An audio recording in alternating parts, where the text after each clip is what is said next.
capítulo de número 7. Evangelho segundo escreveu Lucas, capítulo de número 7. Se você perceber que o teu amigo do lado aí, ou a tua amiga não trouxe a Bíblia, convide para ler junto com você. Lucas, capítulo de número 7, a partir do versículo de número 11. Existe uma história aqui muito bonita que nós vamos comentar nesta noite. Quem já encontrou, diga amém. Vamos lá então, para nós ganharmos tempo. A palavra de Deus diz assim, preste atenção. Aconteceu, pouco depois, ir ele à cidade chamada Naim, e com ele iam muitos dos seus discípulos e uma grande multidão. E quando chegou perto da porta da cidade, eis que levavam um defunto, filho único de sua mãe, que era viúva, e com ela ia uma grande multidão da cidade. E vendo-a, o Senhor moveu-se de íntima, eu não sei como que está na tua Bíblia, né? Mas na minha Bíblia diz assim, íntima compaixão. Íntimo o quê? Compaixão. Guarda essa palavra. Guarde ela. Compaixão. Por ela, e disse-lhe, não chores. Chegando-se, tocou o esquife, e os que levavam pararam. E disse, jovem, eu te digo, levanta-te. E o defunto assentou-se, começou a falar, entregou a sua mãe.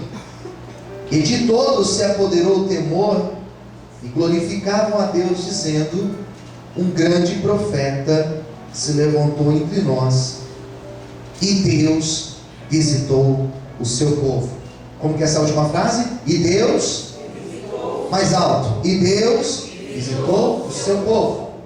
Correu dele esta fama por toda a Judéia e por toda a terra circunvizinha. Vamos fazer uma breve oração.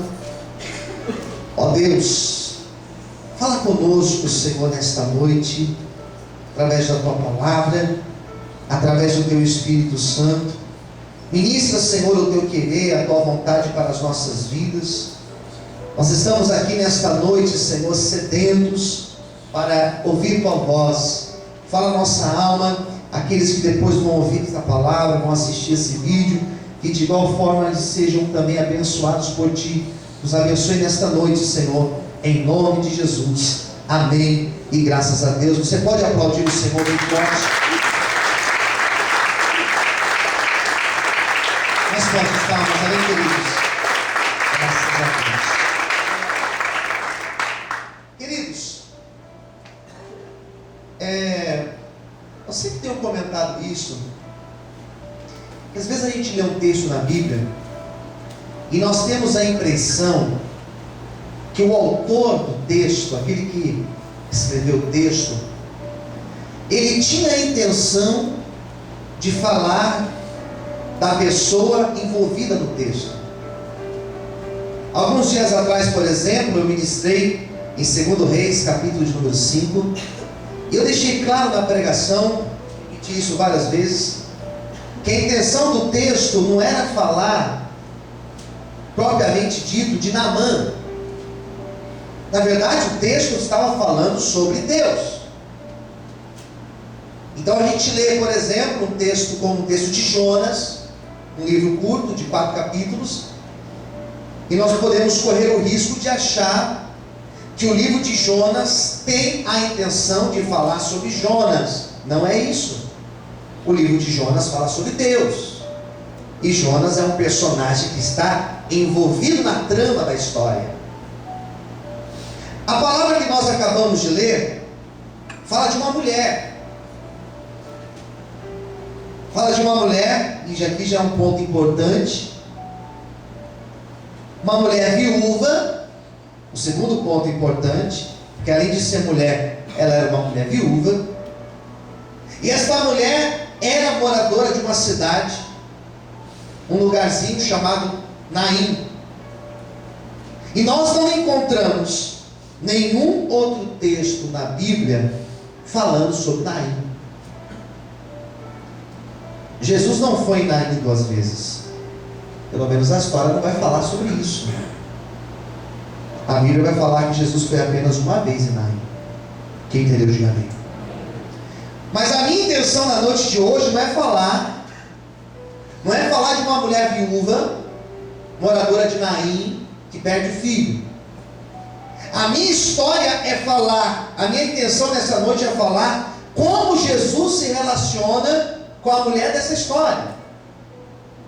É importante perceber no texto como Jesus se relaciona com uma mulher viúva, como Jesus se relaciona com uma mulher que tinha perdido seu filho, como Jesus vê essa mulher. E aí está a minha intenção de ministrar para vocês nesta noite. Interessante da história, e quando a gente percebe os milagres de Cristo, esse ano ainda eu quero terminar de escrever um livro que eu vou falar sobre milagres. Quem acredita que milagres acontecem? Diga amém. Amém. Quem já viveu um milagre na sua vida? Diga amém. Amém. Eu já vivi vários milagres. O Evangelho segundo escreveu João não tem muitos milagres contados, apenas 7 milagres, 7 sinais. Eu quero fazer um livro sobre isso. Eu comecei já a escrever, mas estou sem tempo de terminar. Até dezembro é o meu projeto de escrever esse livro. E percebe que a história desse milagre aqui é muito interessante, porque a maioria das pessoas que alcançaram o tal milagre, elas foram atrás de Cristo.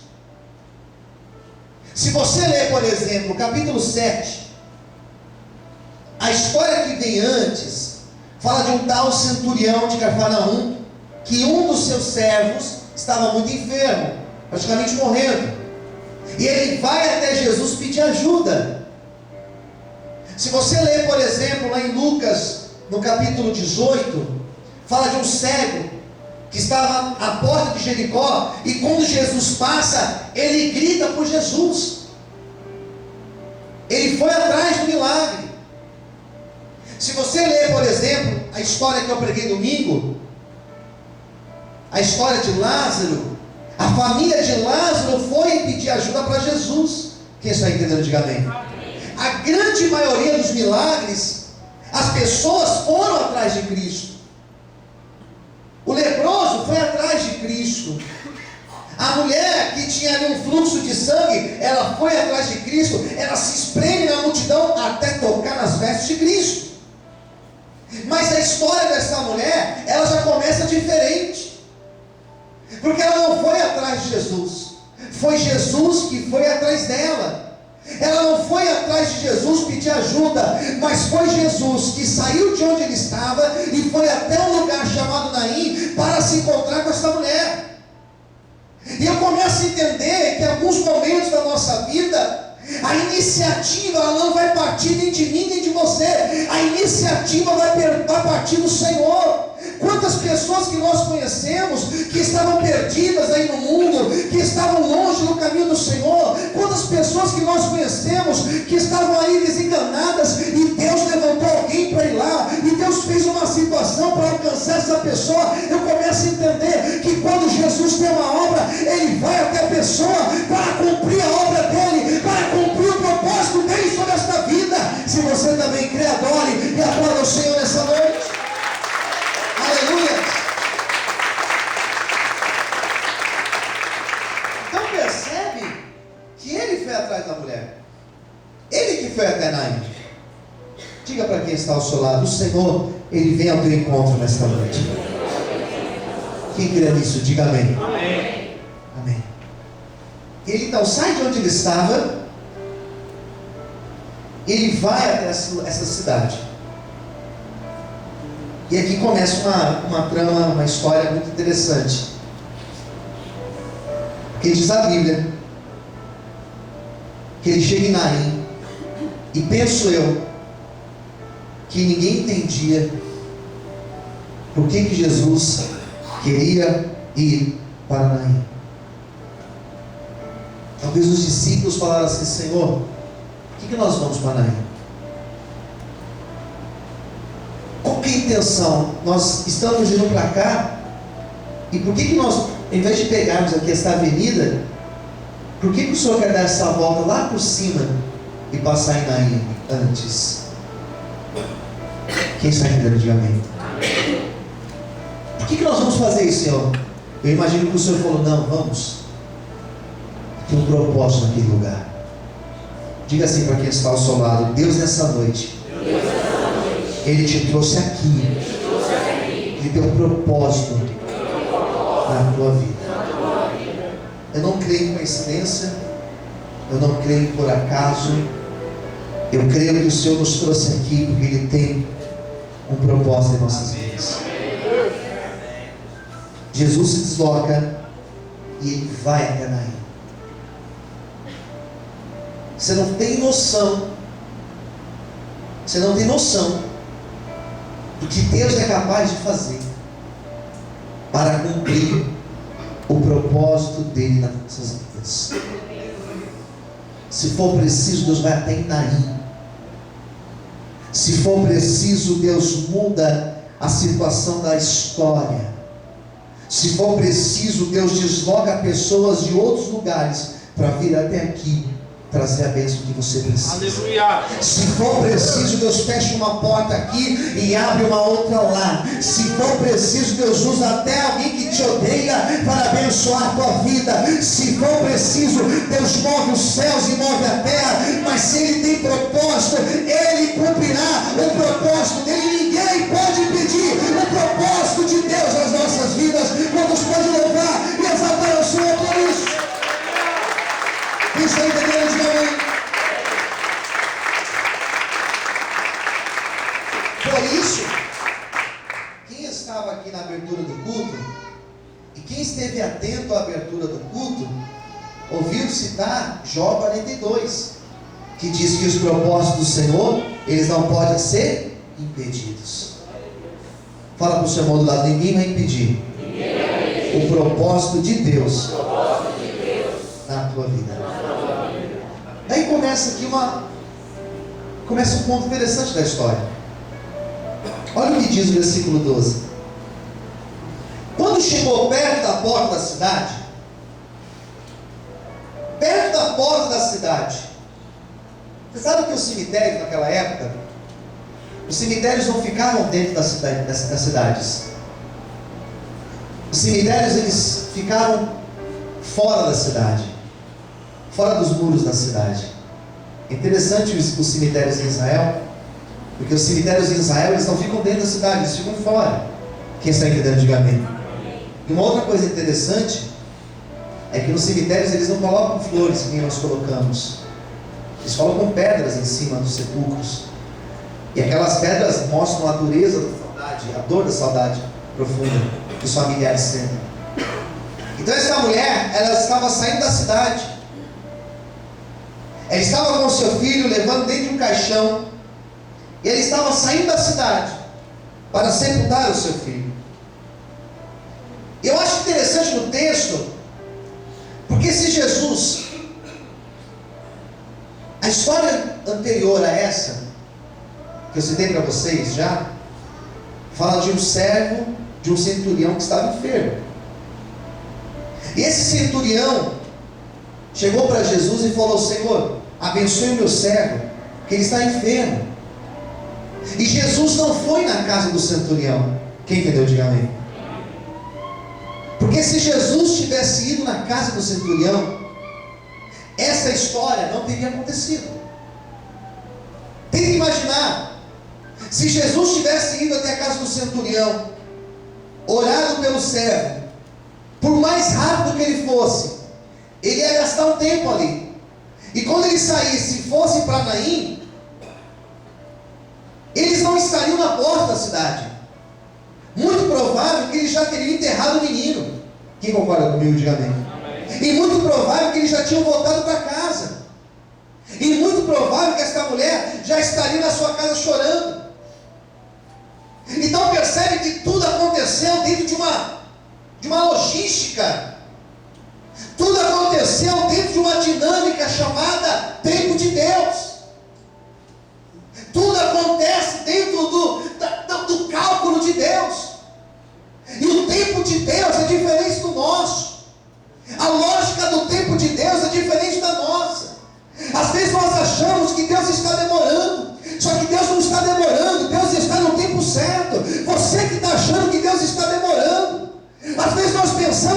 está atrasado, nada disso. Deus não está atrasado, mas Deus tem a hora certa para fazer a obra dele na nossa vida. Por isso, Jesus não demorou nem um minuto a mais, nem um minuto a menos. Ele chegou na hora certa. Nessa noite, Ele vai chegar na tua vida na hora certa. Creia nisso. Quantos podem aplaudir e exaltar a Ele por isso? Aleluia. Você pode aplaudir o Senhor? Amém, queridos? Jesus chega na hora certa. Mais forte. Jesus chega na hora certa. Guarda isso. Guarda isso. Não aconteceu ainda, porque não era a hora certa. Não é a hora certa ainda. Eu acho maravilhoso esse texto, porque o menino poderia ter sido enterrado. E se Jesus quisesse ressuscitar, Ele poderia fazer igual fez com Lázaro, que depois de 4 dias ressuscitou. Quem concorda comigo, diga amém. Amém. Mas Jesus não permitiu aquele menino ser enterrado. E eu parei nesse texto e eu me perguntei, por quê? Porque ele poderia ser enterrado. Porque se o Senhor tem uma obra, Ele tira a pessoa lá debaixo da terra. Ele tira a pessoa da sepultura e traz vida novamente. Quem concorda, diga amém. Mas por quê? E Deus começou a ministrar no meu coração sobre essa mulher. A dor dessa mulher perder o marido. A dor dessa mulher perder o filho. Era algo que ela não suportava mais. Lidar com a morte do marido foi difícil. Agora lidar com a morte do filho era impossível dela suportar. E o Senhor sabe até onde nós suportamos. E a grande prova disso foi no texto aqui, e aqui eu quero mostrar para vocês. Eu pedi para vocês guardarem uma palavra, os atentos vão lembrar. Qual foi a palavra? Compaixão. Qual foi a palavra? Compaixão. Compaixão. E a grande prova disso é que se você for pegar a etimologia da palavra compaixão, o significado da palavra compaixão, ou compassione, do latim, é lindo. Porque quando você sente compaixão por alguém, significa que você entende o estado emocional da outra pessoa. Só sente compaixão quem conhece, quem consegue sentir o estado emocional que a outra pessoa está sentindo. É você chegar para alguém e falar assim: eu já passei por isso, eu sei como isso dói. Quem entendeu, diga amém. Então eu tenho compaixão por você, porque eu já perdi, eu sei o que é isso. Compaixão, além de você entender o que o outro está sentindo, que talvez você já passou por isso, a pessoa que tem compaixão, ela tem um desejo de aliviar a dor do outro. Essa dor é tão grande que o que eu puder fazer para te ajudar a suportar, eu vou fazer por você. Quem entendeu, diga amém. Isso é compaixão. Quem está entendendo a palavra, diga amém. A pessoa que tem compaixão, ela necessariamente, ela vai ser gentil com a outra pessoa. Ela vai ser gentil, porque a compaixão, ela nos leva a ter ação, atitude.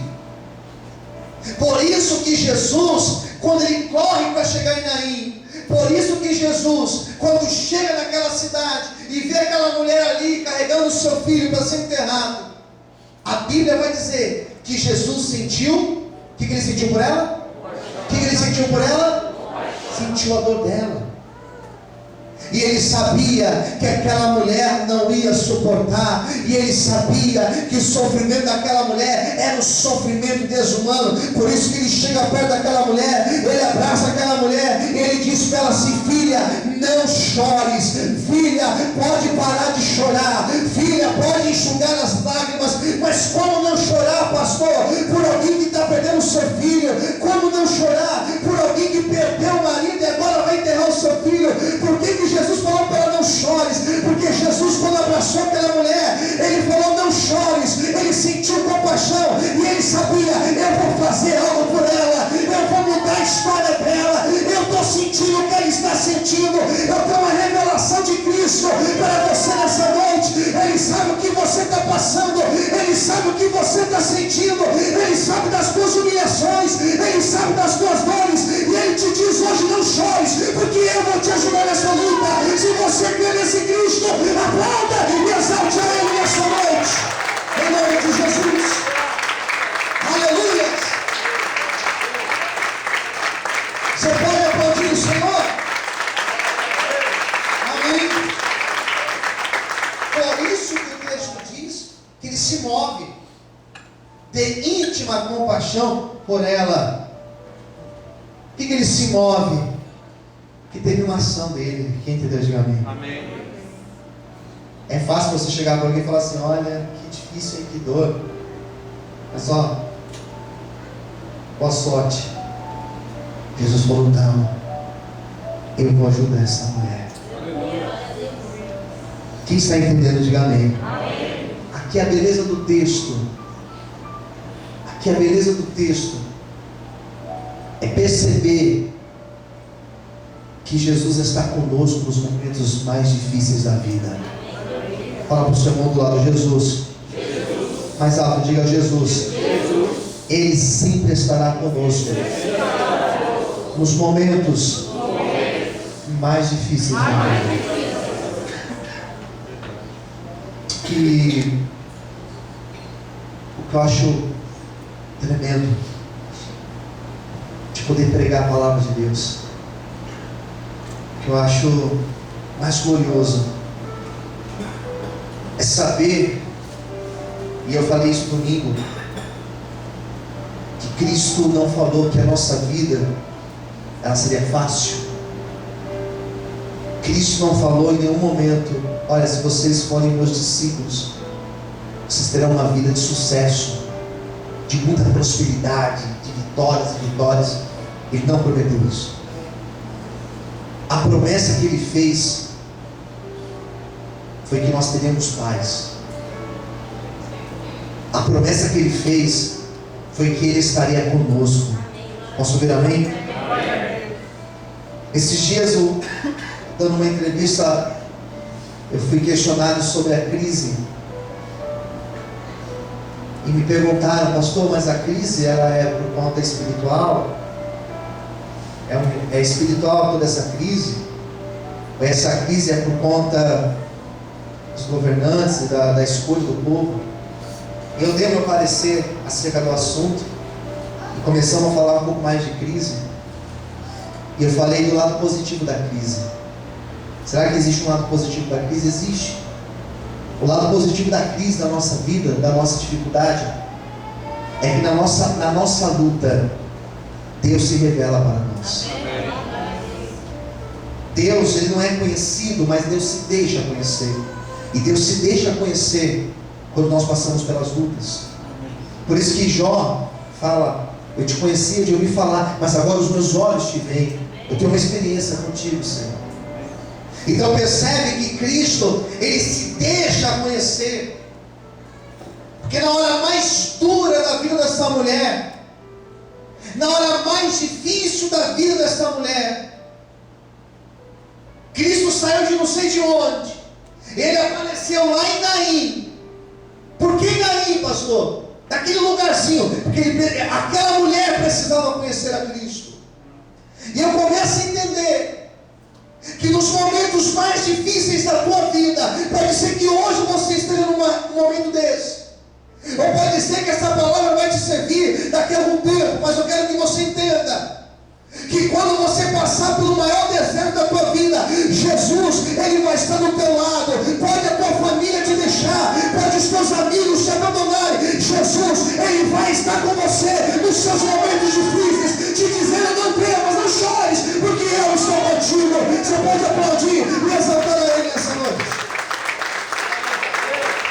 Aleluia! Aí ele para, coloca a mão no esquife, coloca a mão no menino, ele dá uma ordem. Versículo, olha só o que diz aqui, vamos lá. Versículo 14: tocou o esquife, os que levavam pararam, ele disse: jovem, eu te digo. O que ele falou? Jovem, eu te digo o quê? Levanta-te. E o defunto assentou-se e começou a falar. Daí diz assim na minha Bíblia, né? E entregou a sua mãe. Tem uma outra tradução que diz diferente. Ao invés de falar entregou, na tua está escrito o quê? Quem está diferente? Restituiu. O que ele fez? Está fraco. O que ele fez? Restituiu. E por isso que nós não combinamos o louvor, né, Isamara? Nós não combinamos o louvor. Mas na hora que eu estava aqui, falei para ela assim: canta mais uma música, né? Canta outro louvor. Ela falou: canta restitui. Eu pensei, cantar não dá, né? Eu posso tocar restitui, né? Que é muito alto. Mas o louvor falou da restituição. E aqui fala que Jesus restituiu aquela mulher. Eu vou abrir um parênteses aqui na minha pregação. E eu vou liberar essa palavra para a tua vida nessa noite. Você vai levantar suas duas mãos para o céu agora. E eu quero profetizar que aquilo que você perdeu, aquilo que você foi roubado, aquilo que tiraram das tuas mãos, aquela porta que se fechou na tua vida, aquela oportunidade que passou e você falou: meu Deus, eu perdi a oportunidade da minha vida. Eu quero nesta noite liberar uma palavra profética sobre ti. O mesmo Jesus que foi lá em Naim para restituir aquela mulher, Ele veio aqui nesta noite, nesta igreja, aqui na Vila Brasilândia, aqui nesse lugarzinho simples. Ele veio aqui para restituir a tua vida em nome de Jesus. Pode ter certeza que o tempo de restituição Ele vem sobre ti nessa noite. Se você crê nesta palavra profética, fecha a tua mão tomando posse, comece a glorificar o Senhor, comece a exaltar o Senhor e comece a aplaudir o Santo e pedir o nome dele nessa noite. Aleluia! Será que você pode aplaudir o Senhor? Existe um tempo de restituição, diz o Senhor para ti nessa noite. Existe um tempo de restituição sendo liberado sobre pessoas que estão aqui hoje. O tempo de você chorar chegou ao fim. Agora é o tempo de você ser restituído e restituída pelo Senhor, em nome de Jesus. Quem crê nisso, diga amém.